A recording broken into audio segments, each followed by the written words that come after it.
Hello and welcome back to Treehouse. It's been a while since my last video. For this video, as in a few others, I'd promised to discuss a detailed explanation of narrative exposure therapy. Today, I'm going to be talking about how to construct a traumatic narrative. As with the video reconciling childlike perceptions with adulthood, I will be doing a certain amount of self disclosure in this video in order to provide examples. I will let viewers know when to pause and when to restart if they would like to skip that portion of the video while still retaining other information presented within. That will be included in the video's description with timestamps, since I'm not certain, as I'm stating this, how long or what those timestamps will be.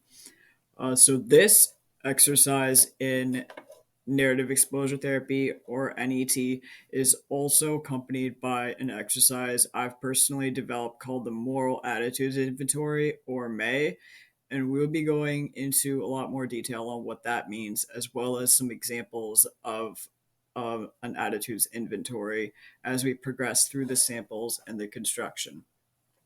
So, the first things first, what is narrative exposure therapy? Essentially, NET is a form of therapy that aims to reduce your subjective symptoms of distress upon recalling a traumatic event by reconstructing that event from the ground up. In many cases, PTSD involves impairments in both declarative as well as procedural memory.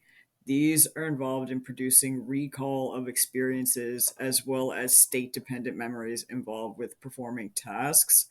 A good example of an implicit memory failure relative to emotional distress: if you have stage fright, you may have spent your whole life trying to audition for American Idol, but then suddenly turn into William Hung because your ability to perform malfunctions as a result of your sudden stage fright.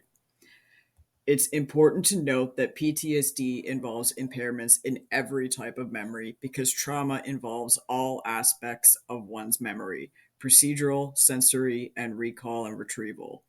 The reason I'm touching base on this, and you can find out more in our cognitive breaking video, is because part of what makes trauma so traumatic is our impaired recollection of the events. Verbally, situationally, and emotionally, we run into deficits where our hippocampus essentially misfires those trauma based memories, and we are inundated with information that is not relevant or factual.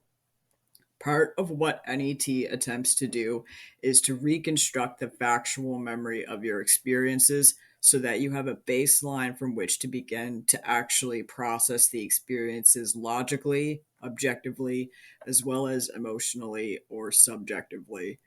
These two states are not at odds with each other, but rather coexist: reason, cognition, order, reality, and introspection or meaning. It turns out that when it comes to logic, Mr. Spock actually gets it quite wrong. Without subjective analysis, our experiences fail to mean anything, which renders them purposeless. To start being able to construct a traumatic memory, it is important to reflect on your actual life up until this point. The very first stage of an NET construction is derived from developing a timeline from your birth until recently of all categorically significant things that have happened to you. For example, in mine, I put that my father left at age 2. That was not traumatic for me, but it was still significant as it altered my life in a large way. From those events, you will then identify keystone trauma events, which are essentially the big traumas that have happened in your life.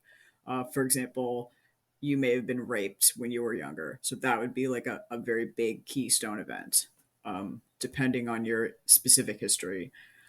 On the Codified Pro Social Community Oriented Therapy document, I provided one of the timelines that I've created. This has since been added to or reorganized, and that's something that you should also do with your timeline. As you progress through therapy, your memories of your experiences and your processing will undoubtedly grow and change. So if you remember more things or more details, those should always be added. That way you have a living document of the narrative exposure as it's happening. For the purposes of this video, I will simply provide an example of a very few traumatic events in a very vague way. Um, Please make sure to take care of yourself and mind the content warning, as I will now be listing a fairly large number of traumas. So this is my timeline as it is stripped and very vague for the purposes of video. From 8 to 12, repeated rape and sexual assault, restraint, victim and proxy perpetration. From 8 to 12, physical abuse, proxy perpetration, like knives, cutting, threats, fists, kicking, firearms, intimidation, Molotov cocktails, that kind of thing. Physical abuse as the victim, resulting in permanent disabilities, forced amphetamine and other drug abuses, combined with also therapeutic amphetamines that had a negative permanent impact on me. I witnessed as well as proxy perpetration of animal cruelty and witnessed and proxy perpetration of death, disfigurement, and maiming. I also experienced various forms of torture. And at 15, I had oral sex at gunpoint and subsequent police incompetence and cruelty. Um, the event that I originally selected in the codified document was of one single instance of this where I forced another child to rape his mother. In the codified document, I don't go into a lot of detail and likewise will not here, but the essentials of the traumatic narrative are as follows: where it happened, the time of day it was, daylight hours, summer, outside school hours, how old I was when it happened, 11, how old he was, 10, how I arrived at their home, how I left their home, where they lived, who was all involved in this event: me, the child, his mother, and one of my primary abusers, the reason that he stated it was happening, that she stole from him, relevant information about their family and their intersection with us. Beforehand, me and the child had an antagonistic relationship. Afterward, he became very polite and respectful toward me, where each person was and where they moved to or their positions in the room, the physical actions that each person took, and what each person said. If you go through a memory like this, you will undoubtedly find that your ability to produce these details in a consistent fashion is lacking. No person remembers something essentially like a computer, which is what those details above would have you assume. You may also find that your memory is malleable over time. This is known as the eyewitness effect, and it basically means that every time we subsequently remember an event, we are remembering the event instead of the actual event. So every time we remember something, it moves it further away in time as we progress forward in time. So as our brain is only capable of holding so much information, it will eventually start dropping or replacing or obscuring certain details in order to just keep functioning, especially and most unequivocally if those experiences were originally traumatic. So with NET, the goal is to, with as much reasonable accuracy as possible, or with as much as you simply know how to do, begin to narrow it down using these kind of forensically oriented questions of who, what, where, when, and why, and just the facts. Just the facts, ma'am, pretty much. Once you are able to write out the facts of the event as much as possible, you will note that I did not include any assumptions, opinions, thoughts, or any logical or emotional analysis, simply the things that I can remember happening. And while you will undoubtedly recall feelings, emotions, and analysis, those are left for the next portion, which is something that I've developed, and it probably exists in many forms of therapy as a form of processing. But this is just the way that I tend to um, organize it for myself, which is particularly to address perpetration induced traumatic stress, which is a key component of my own trauma. But I also think it's helpful to present it in this way as a pair to the narrative construction, because like the narrative construction, it involves a causal analysis, but this time it's essentially like analyzing your emotions. So this is where you would put in your facts, your opinions, and your beliefs and your thoughts, and stuff like that. And this is where you will put a bulk of the actual thoughts, feelings, and ethics of the situation into play. The goal isn't to get the right answer or arrive at the real understanding of what happened, but rather, as they currently are, reflect your actual and genuine beliefs and interpretations about your trauma. So don't try and be like, I know that rape is wrong and I wasn't a victim. If that's not what you believe, then there's no purpose to writing that down, because that's just you essentially reading off of the DSM or something. um, and it is your actual beliefs that are important to acknowledge, and then only then can you actually begin to challenge them and contrast them with the logic. So being able to do all of this is will take time, and you will get triggered. If you become triggered, stop what you're doing and attempt to engage in some exercises that focus on distress tolerance and emotional dysregulation. Don't try and push yourself through it. It's not going anywhere. That's what PTSD is. It's always there. Wherever you are, there I am. It's not necessary, and it will be there when you're ready to come back to it. This might be the same day or a different day or whatever. Distress tolerance is the single most important component of any of the therapies that I've ever mentioned on this channel, because they are what will permit you to actually engage with your traumatic material. When you feel yourself begin to get physiologically activated, or your thoughts begin to race and become incoherent, or you get angry and upset, that's a good sign that you are triggered and should stop what you're doing to focus on returning to emotional homeostasis. Our videos on thought loops and imaginal exposure therapy can help to reduce distress, or you can employ a different technique you might be working on in therapy, like DBT has stop or tips and things like that. So, once again, trigger warning for some trauma. Again, I'm fairly vague about it, but it has mentions of vague things. I name them. So, for example, my moral attitudes inventory for the event that I stated above looks like this.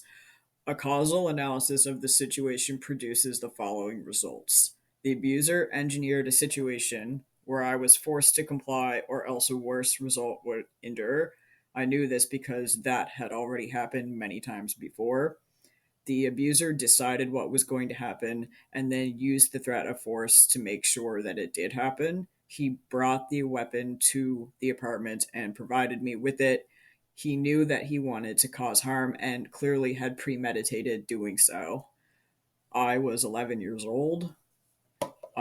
Those who are familiar with the context of my experiences have told me they do not believe that I'm guilty of rape.